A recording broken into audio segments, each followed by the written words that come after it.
Fala moçada, beleza? Como é que vocês estão? Chique, belezeira? Vamos começar a retomada 2, beleza? Vamos falar um pouquinho hoje sobre cálculo estequiométrico, certo? Bom, moçada, para a gente dar uma sintonizada na bagaça, cálculo estequiométrico, a parte de cálculo químico, é fundamental para nós compreendermos o mundo das reações químicas, tá? O mundo das reações químicas. É claro que esse cálculo é muito importante, né, na industrial, principalmente farmacêutica, né, onde você, para saber o tanto de princípio ativo de medicamento, você se baseia em cálculo estequiométrico, certo? Bom, uma outra coisa interessante é que esses cálculos, né, eles já vêm lá, bem lá de trás, das leis ponderais, né, lei de Proust, né, das proporções constantes, e lei de Lavoisier, lei da conservação da massa. Então, o início do cálculo estequiométrico já começou naquela época, né, onde começou o estudo das reações químicas, certo? E onde nós conseguimos, né, compreender como que as transformações químicas ocorrem, tá certo? Bom, eu vou mostrar para vocês aqui um pouquinho de uma revisão bem basicona, bem rapidez, a respeito do nosso queridíssimo aí cálculo estequiométrico, tá certo? Bom, estequiometria é derivada do grego, que significa, né, medida de partes mais simples. Isso é fundamental para as reações químicas, né? Isso é uma reação quantitativa, uma reação de medida, seja uma relação massa, seja uma relação volumétrica, seja uma relação número de partículas, né?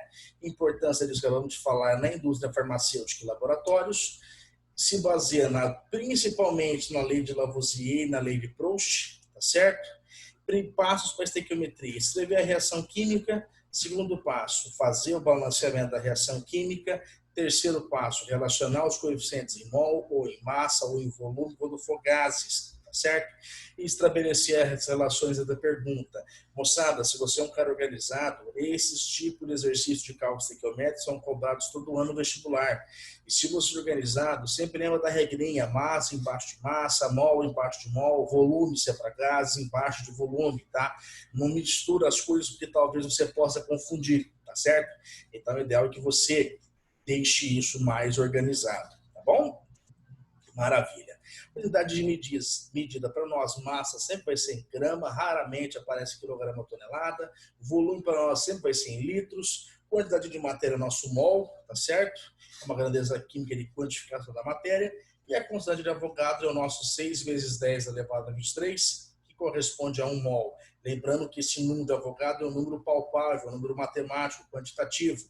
A gente mostra que você agrupar 1 mol de molécula de qualquer substância, 1 mol de átomos de um determinado elemento químico, você tem aí aproximadamente, numericamente, 6 vezes 10 elevado a 23 unidades dessa espécie em questão, tá certo? Bom, massa atômica, né, representada embaixo do elemento da tabela periódica, né? Se você usar essa massa como massa atômica, você vai usar o U, que é a unidade de massa. Se você estender isso para uma proporção fixa, que é um mol, pelo menos, 1 mol, você vai usar já a massa atômica em gramas, tá certo? Belezeira? Bom, todo exercício de cálculo estequiométrico ele vem acoplado dos valores das massas dos elementos participantes da sua molécula. Basta você fazer a somatória das massas de cada um, sempre lembrando de multiplicar pelo coeficiente de atomicidade, certo? Que é por água, H2O, tem 2 átomos de hidrogênio ligados a um átomo de oxigênio. Então, a massa da água é a massa do hidrogênio vezes 2, mais a massa do oxigênio vezes 1, né? Que dá um total aí de 1 grama para o hidrogênio, 16 para o oxigênio, dá um total de 18 gramas, né? Ou 18 U, quando me refiro a uma única molécula. Agora, quando eu falar 1 mol de água, isso corresponde aí a 18 gramas, tá certo? Sempre lembrando isso daí. Falando um pouquinho de gás agora, volume molar. Volume molar é específico para gases, para substâncias gasosas, seja no reagente, seja no produto, tá? Lembrando, antes da seta reagente, depois da seta produto. Volume molar é o volume de 1 mol de um gás, é o volume que 1 mol de moléculas de um gás ocupam, é um volume fixo de 22,4 litros, desde que as CNTP sejam mantidas. Por que CNTP? Condições normais, temperatura e pressão. Pressão de 1 atmosfera e temperatura de 25 graus Celsius, tá certo? Por quê? Vocês vão estudar mais para frente, né, em gases que pressão e temperatura influenciam muito no comportamento cinético do seu gás, tá certo? Bom, passos para o cálculo estequiométrico. Reação é devidamente balanceada, proporções de cada espécie envolvida na reação, identificar o que está pedindo no exercício, tá certo? E relacionar os fatos. Moçada, felizmente para nós, aquela regra de 3 suave nos resolve muito o nosso problema, tá certo? Bom, algumas formulinhas químicas aí para vocês, só de revisão. Fórmula percentual indica a porcentagem em massa de cada elemento que constitui a substância. Exemplo aqui, ó. Metano, eu tenho 1 átomo de carbono e 4 átomos de hidrogênio, dando um total de 16 gramas de massa para 1 mol. Se a massa total do metano é 16,1%, a massa de carbono, que é 12, é a porcentagem X de carbono, que é o teor de carbono relativo ao metano, que deu 75%. O complemento, que é 25%, é referente ao hidrogênio. Isso é uma fórmula percentual. Fórmula mínima ou empírica indica a menor proporção em números inteiros de mol dos átomos dos elementos que constituem uma substância. É quando você quer escrever a menor forma representativa possível de uma espécie, tá certo?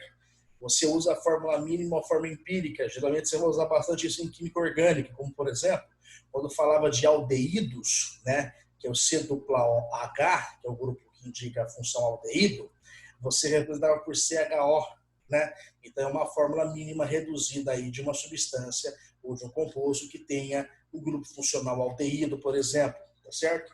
Fórmula molecular, que a gente está habituado a escrever, tá certo? Aqui alguns exemplos para vocês entenderem uma conversão, né? Quando eu falar de 100 gramas de uma determinada substância, por exemplo, vitamina C, e eu tiver 40,9% em massa de carbono, isso corresponde a 40,9 gramas. De hidrogênio, essa porcentagem é a mesma em grama. E oxigênio é a mesma, né? Esse total aqui tem que dar o 100% de massa ou a massa total de 100 gramas, tá? Para você fazer a relação entre cada uma, a relação fixa, para você achar o número de átomos que constitui a sua molécula, você pega a massa de cada um presente e você divide pela massa molar de cada um. E depois você faz um acerto matemático, você vai dividir pelo número fixo, pelo menor índice possível, né? Para você achar. Então, você tinha aqui 1 mol de carbono, a toxicidade é 1, do hidrogênio é quase 2, e do oxigênio é 1, certo? É assim que você faria. Ou, no nosso caso aqui, né, para não deixar o número quebrado porque não pode, você tem que multiplicar por um fator comum, né? De modo que esse número aqui deixa de ser decimal, passa a ser o número inteiro. Então, você pode multiplicar isso aqui por 3, por exemplo. Então, eu posso ter 3 mol de carbono, 4 mol de hidrogênio e 3 mol de oxigênio, dando uma forma molecular de C3H4O3. Bom, isso é uma fórmula molecular. Nesse caso aqui, é a fórmula mínima, né, que chama de fórmula mínima, que dá uma massa de 88 gramas. E para você achar a forma molecular, você viu que é o dobro, né? Quase o dobro aqui da massa, é o dobro da massa. Então basta você multiplicar todo mundo aqui por 2. Então fica C6H8O6, tá certo? Sempre quando vocês verem que a massa da fórmula mínima é metade da molecular, basta multiplicar por 2. Se for a terceira parte, multiplica por 3, assim sucessivamente, tá certo? Tudo bem? Maravilha, né? Leis ponderais não preciso de falar. Lei de Guy-Lussac, isso aqui é para gases, né? Só uma dica para vocês. Toda vez que aparecer gases, né, e você não tiver um volume fixo, né, em litros, a proporção em mol é uma proporção volumétrica, só para gases, é claro. Então tem aqui 1 mol de nitrogênio gasoso reagindo com 3 mol de hidrogênio, formando 2 mol de amônia. Então tem um volume desse reagindo com 3 volumes de hidrogênio, formando 2 volumes de amônia, assim sucessivamente. Isso facilita nosso cálculo, tá? Ou você fazer a relação direta aqui, 1 mol de um gás na CNTP, 22,4 litros, tá certo? Então, isso aí facilita a sua vida, tá certo? Aqui tem alguns exercícios. Reagente limitante em reagente em excesso. Eu vou fazer com vocês exercícios de cálculo estequiométrico, para vocês terem uma noçãozinha, tá certo? Reagente em excesso, reagente limitante, né? Vamos lá. O que seria um reagente em excesso? Por exemplo, né? A gente definia isso já há muito tempo atrás, que o reagente que é consumido, né, totalmente, ele é chamado de limitante, e o que resta, né, o que sobra sem reagir, é chamado de reagente em excesso. Tá? As condições de reação química são sempre em excesso, para você dar garantia total de que sua reação vai ser processada, tá certo? Para resolver isso, Eu fixo os reagentes como limitante e determino quanto de produto é formado. Depois eu repito o processo com o reagente e a menor quantidade de produto encontrada corresponde ao reagente limitante e o outro vai ser o excesso. Exemplo, foram misturados 40 gramas de hidrogênio com 40 de oxigênio, produzindo água. Então, quem é reagente limitante, quando é o formei de produto e quem é a massa do reagente em excesso. Veja que a reação aqui já está devidamente balanceada. Então, eu tenho 2 mol de hidrogênio com 1 mol de oxigênio, formando 2 mol de água. Então, fazendo os cálculos aqui, 2 mol de hidrogênio é 2 vezes a massa do gás hidrogênio, que é 2. A relação entre hidrogênio e água. 2 mol de água é 2 vezes sua massa molar, que é 18. Se eu reagir, né, veja que o exercício falou que se eu reagir 40 gramas de hidrogênio, né, eu formaria quanto de água? X. Eu formaria uma massa de água de 360 gramas, certo? Agora eu vou fazer o mesmo cálculo, agora usando o oxigênio. Veja que usando agora a relação oxigênio-água, eu produzi uma massa de 45 gramas de água, né? Observe que a quantidade de água produzida é de 45, é menor, que corresponde ao total de O2. Então, o reagente limitante é o reagente, qual que é o reagente limitante?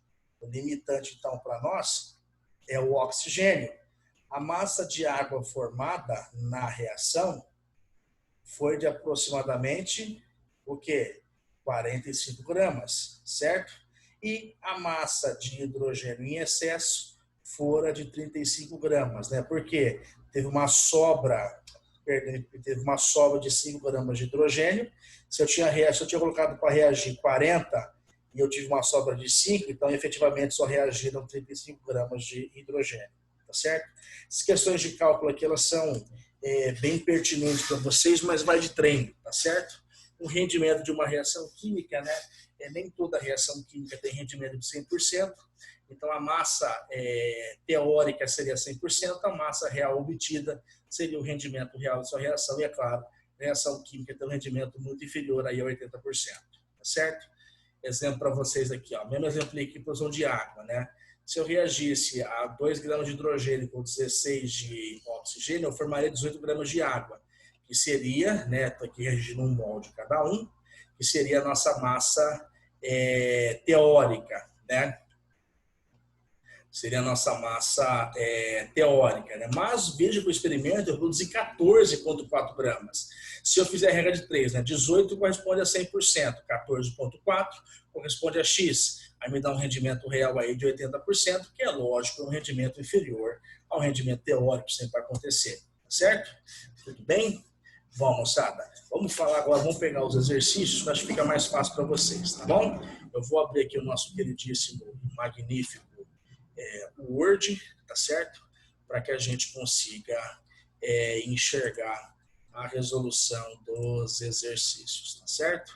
Só limpar aqui a nossa querida página. Então, vamos falar aqui dos exercícios. Questão 1 da VUNESP, retomada da aula 2. Vamos nós aqui, né? Deixa eu aumentar a letra aqui, que eu acho que fica mais fácil para vocês visualizarem. Belezeira. A questão fala o seguinte: estudos apontam que a amônia, lembrem, por favor,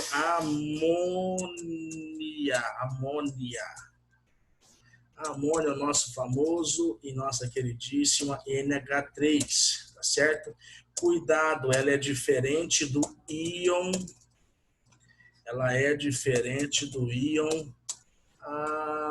amônio, que é o NH4.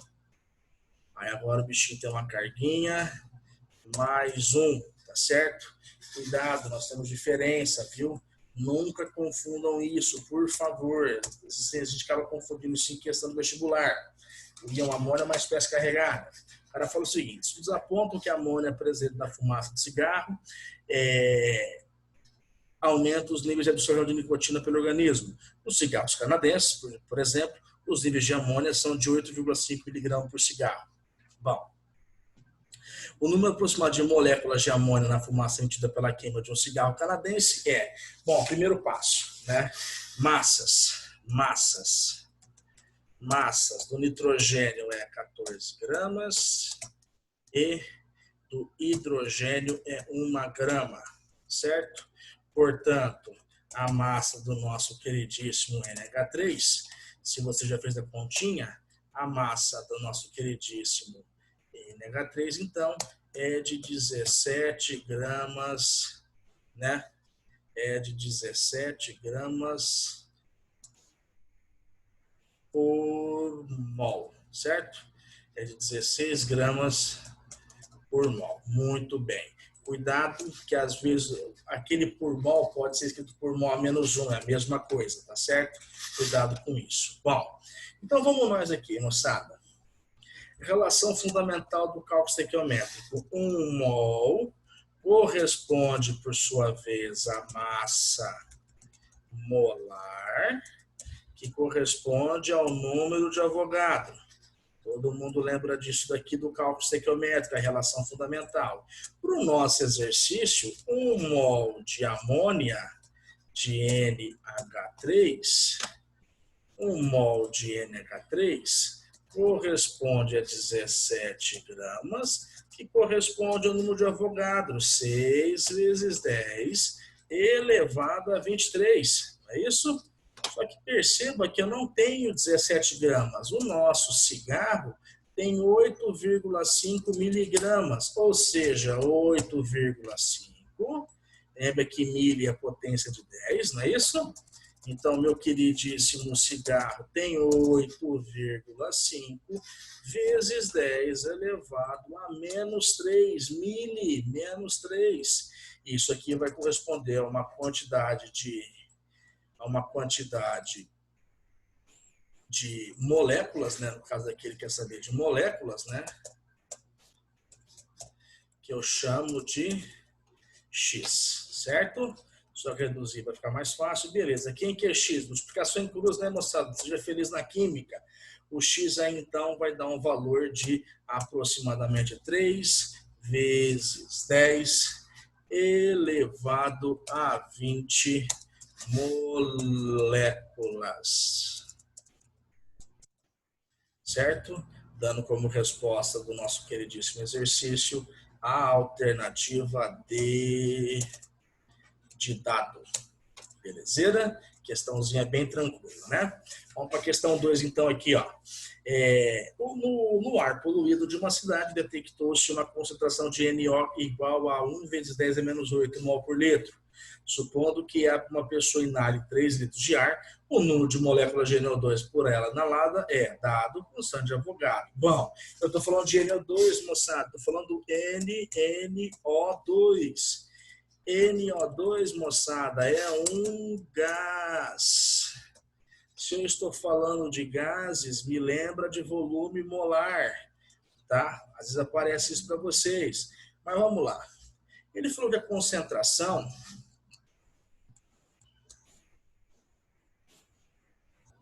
Ele me disse que a concentração do nosso carinha é de 10 elevado a menos 8 mol litro, não é isso? Mol por litro. Olha só, o que significa isso? Significa que em um litro desse ar, eu tenho aproximadamente 10 elevado a menos 8 mols de gás, que no nosso caso é o NO, não é isso? Só que veja que você está partindo de um volume de 3 litros de gás. E isso vai corresponder a uma quantidade que eu vou chamar de X. Quem que é esse X? De novo, seja feliz, regra de 3. Isso vai me dar um valor de 3 vezes 10 elevado a menos 8 mols de gás. Beleza. Só que é isso que ele quer? Não, ele está perguntando para nós qual que é o número de moléculas de NO. Ora as bolas.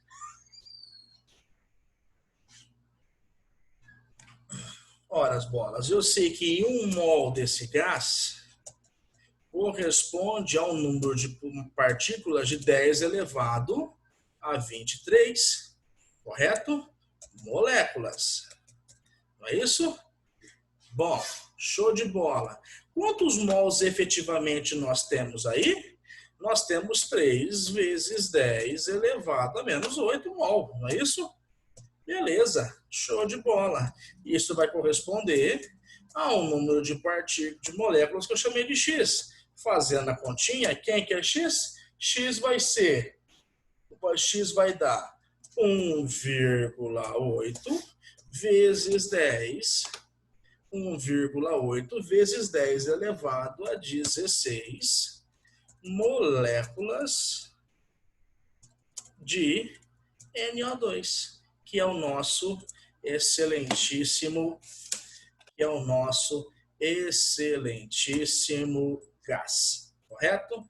Que vai nos dar aí como resposta a alternativa C de casa. Muito bem observada. Beleza? Tranquilo, né? Bom, vamos aqui então para o nosso próximo exercício. Minha folhinha acabou de cair, acabei de recuperar ela. O próximo exercício, que é o exercício 3, esse daqui vai dar um pouquinho mais de trabalho, mas eu quero fazer com vocês porque esse daqui engloba todo o cálculo estequiométrico, né? Vamos lá, é da UFPR. Fazendo reagir ácido clorídrico com carbonato de cálcio, foram obtidos 3,1 litros de gás, medidos a 37 graus e a pressão de 0,82 atmosfera. Qual a massa de carbonato de cálcio que reagiu? Dado R, a constante universal dos gases ideais, de 0,082 atmosfera litro por mol Kelvin, massa do carbono 12, do oxigênio 16 e do cálcio 40. Bom, ele pergunta, qual a massa de carbonato de cálcio que reagiu? Bom, primeiro passo, vamos escrever a reação. A reação é HCl mais carbonato de cálcio, que é o CO, que é o nosso queridíssimo CaCO3. Isso aqui vai formar cloreto de cálcio mais H2O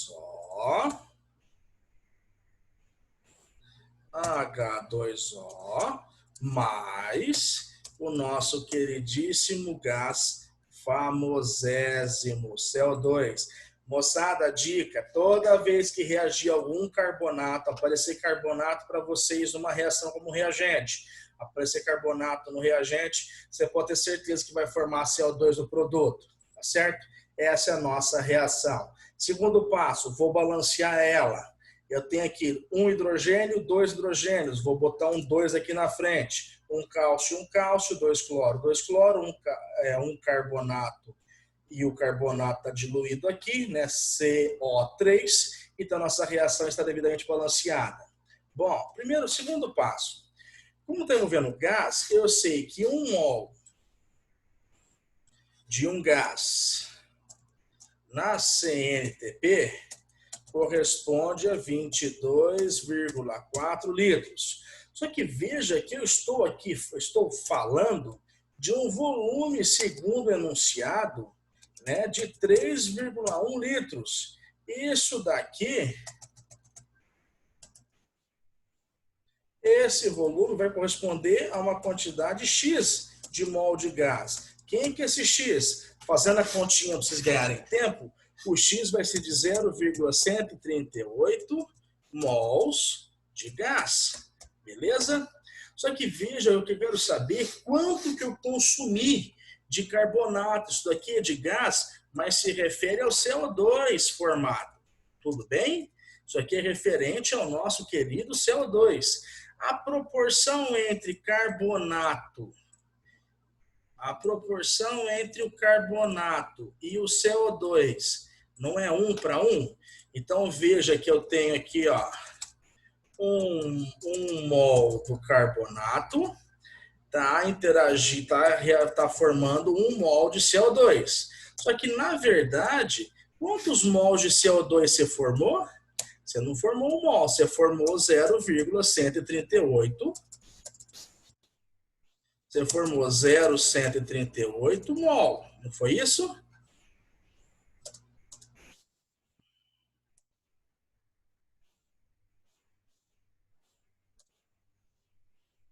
Você formou 0,138 mol, não foi isso?